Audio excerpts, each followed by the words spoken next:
Drama serial मुसाफात की आने वाली एपिसोड में देखने वाले हैं कि दानियाल भी अब चुप नहीं रहेगा। दानियाल ने बहुत ज़्यादा बकवासात बर्दाश्त कर ली हैं और बहुत ज़्यादा नखरे ड्रामे महम के बर्दाश्त कर लिए हैं। और महम की मोहब्बत अब दानियाल के बच्चे में डाइवर्ट हो चुकी है, क्योंकि दानियाल का बच्चा आने वाला है तो उसकी सारी तवज्जो अब महम से हटकर बच्चे की तरफ हो चुकी है। यही बात तो महम से अब हज़म नहीं हो रही। महम का बस नहीं चलता कि 1 मिनट लगाए महम और रिमशा और उसके बच्चे को ज़िंदा ही दफन कर दे। अब वो बता तो देती है कि रिमशा ने उसका बच्चा छीना था, तो अब वो माँ बनने वाली है तो वो भी उसकी खुशी छीने बगैर कैसे रह लेगी। लेकिन दानियाल को ये बात सुनकर बहुत ज़्यादा बुरा लगता है, क्योंकि दानियाल ने हमेशा महरूमी ही देखी है बच्चों के मामले में। इतने साल से उसने वेट किया, और अब जब उसका बच्चा आने वाला है कोई उसके बारे में ये बात कहे कि वो इस बच्चे को उसकी माँ से छीन लेंगे, दानियाल को बिल्कुल अच्छा नहीं लगेगा। दानियाल जो होता है वो महम से कहता है कि ये तुमने बात क्यों की है आखिर, मुझे तो लगता है तुम्हारे इरादे बहुत ज़्यादा गलत लग रहे हैं। महम जो होती है वो कहती है गलत नहीं, मैंने तो साफ कह दिया है कि ये खुशी उसने मेरी छीनी थी तो मैं कैसे ये खुशी उसको नसीब होने दूँ।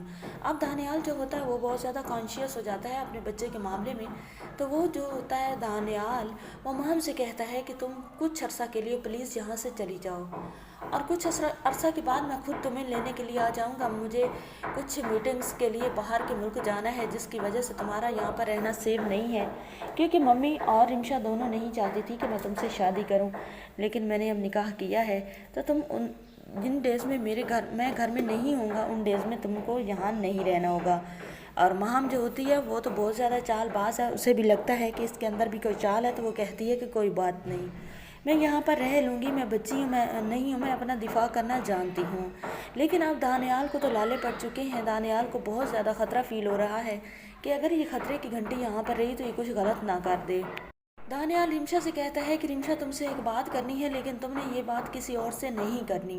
रिमशा कहती है ठीक है बोलें दानियाल, क्योंकि रिमशा के करीब होना दानियाल का बहुत ज़्यादा रिमशा को अच्छा लगता है।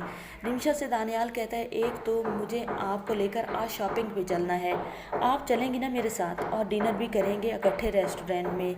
रिमशा कहती है ठीक है, हंस पड़ती है, और जो दानियाल होता है उसे गले लगा लेता है और उसे कहता है कि एक और बात है कि तुमने महम से कोई चीज़ खाने पीने की नहीं लेनी, और ना ही कभी तुमने अकेले में महम के पास जाना है, और ना ही अपने रूम में महम को आने देना है, उसके साथ ज़्यादा गपशप नहीं लगानी जब तक बेबी नहीं हो जाता। अब जो होती है रिमशा वो तो सोचने लगती है कि वही महम जिसको कल दानियाल ने इतनी मोहब्बत चाह से निकाह किया था, मेरे अगेंस्ट आकर आज वही महम है जिसके अगेंस्ट दानियाल हो चुका है। लेकिन वो दिली दिली में खुश होती है, सवाल नहीं करती, ये ना हो कि दानियाल दोबारा ऐसी कोई बात रिमशा को बताए बिना। आने वाली एपिसोड में आपको ये सब दिखाया जाएगा। चैनल पर न्यू वीडियो को लाइक शेयर, चैनल को सब्सक्राइब।